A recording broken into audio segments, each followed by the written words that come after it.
cerebellum, although weight is only 10% of the cortex, but surface area is 25% of the cortex.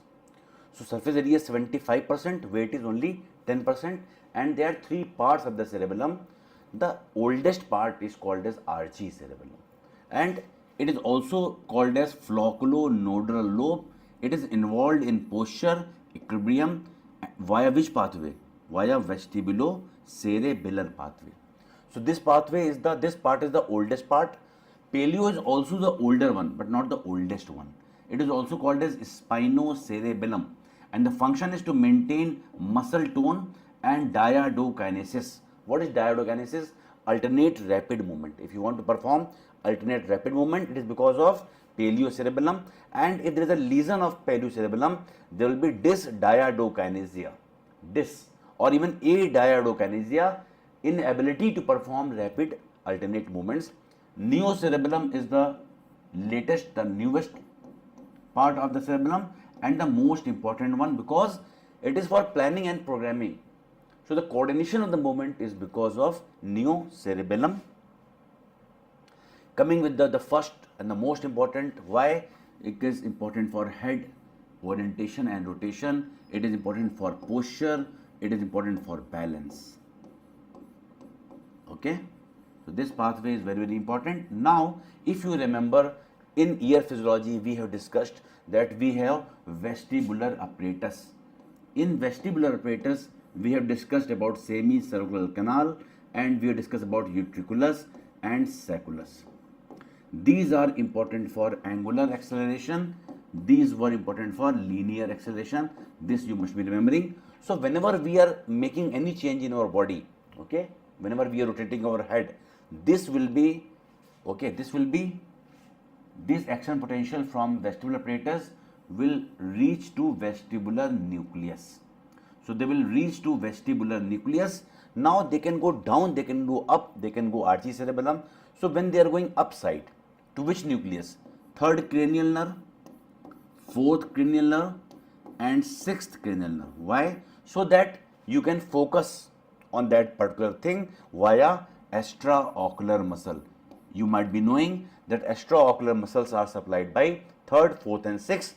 So when you are moving your head like this, for example, if I am focused on this pencil, even though I am moving my head, my eyes will move on the opposite direction, so focus should not be lost.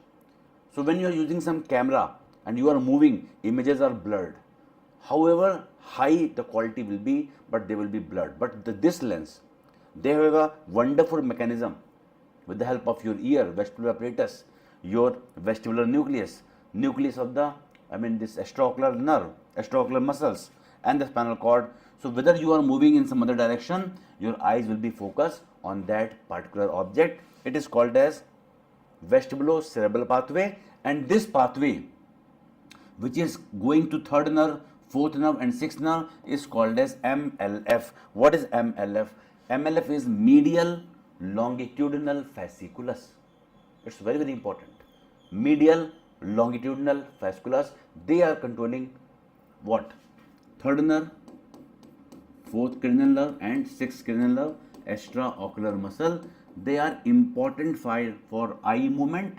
And what is the function? Saccadic eye movement. The function is saccadic eye movement. You can move your eyes in this direction because of this MLF. Also vestibulo-ocular reflex. I have just told you that if you are focused on something and you are moving your head like this, eyes are moving in opposite direction.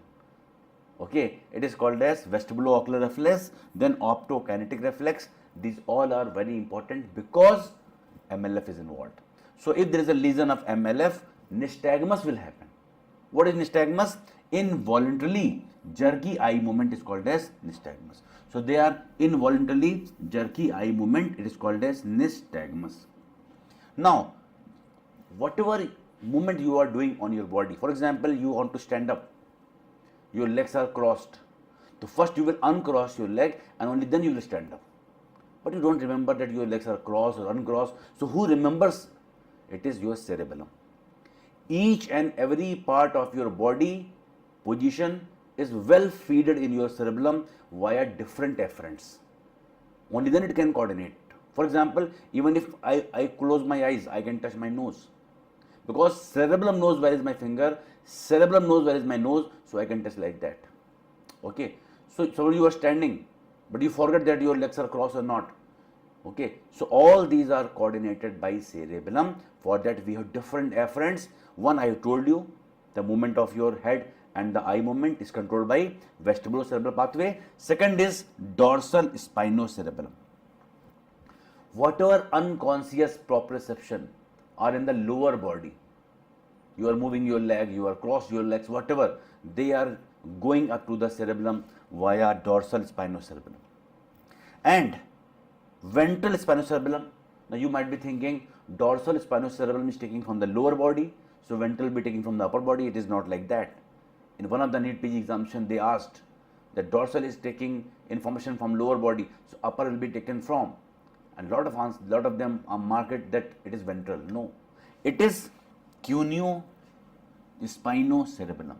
So they carry unconscious proprioception from head, neck, and upper thorax. So upper part of the body, it is carried by cuneo-spinocerebellum, and lower body is carried by dorsal spinocerebellum. Now, what about ventral? What about ventral spinocerebellum? Any idea? Suppose I am going to pick a glass of water. To pick a glass of water, even before picking a glass of water, those motor neuron will inform the cerebellum that I am going to pick a glass of water. Are you getting me? So whatever function you are going to perform, before that they will go to the cerebellum via ventral spinocerebellum. They carry one copy of the movement executed via anterior motor neuron. So like that you do photocopy, one photocopy for DGME, one photocopy for some other thing. So like that, one photocopy of whatever function you want to do will reach to the cerebellum so that it can coordinate.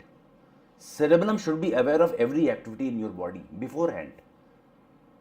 Okay, before you are putting your leg like that, cerebellum will know that you want to put your leg in this position. Only then it can coordinate. Is this clear? Now comes olivocerebellum. Whatever areas are left, okay, those information will go to the cerebellum via olivocerebellum. Then tectocerebellum. Right now, every one of you are using tectocerebellum. You are seeing me, you are seeing the video, you are listening the video, and you are also writing the notes, isn't it? So auditory impulse, you are hearing me, visual impulse, you are seeing me, and eye-hand coordination. You are seeing me also and you are writing also. Eye-hand coordination, or you are doing surgery, you are seeing also and doing surgery. These all movements are done by simply tectocerebellum.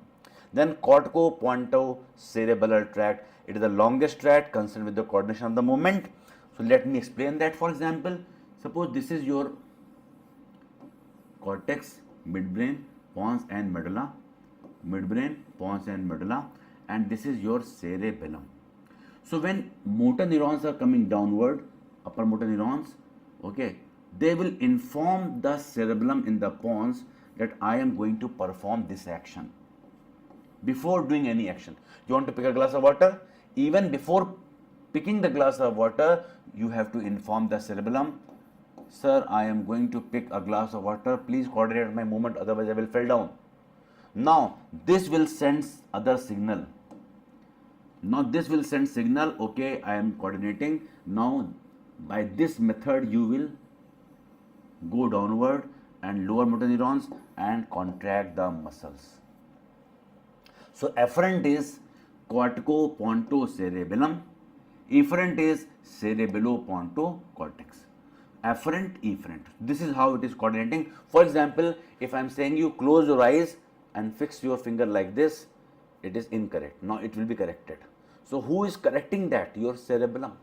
Your cerebellum is sending the signal to correct this. You can do like this, you can do like this. All these are because of this correction.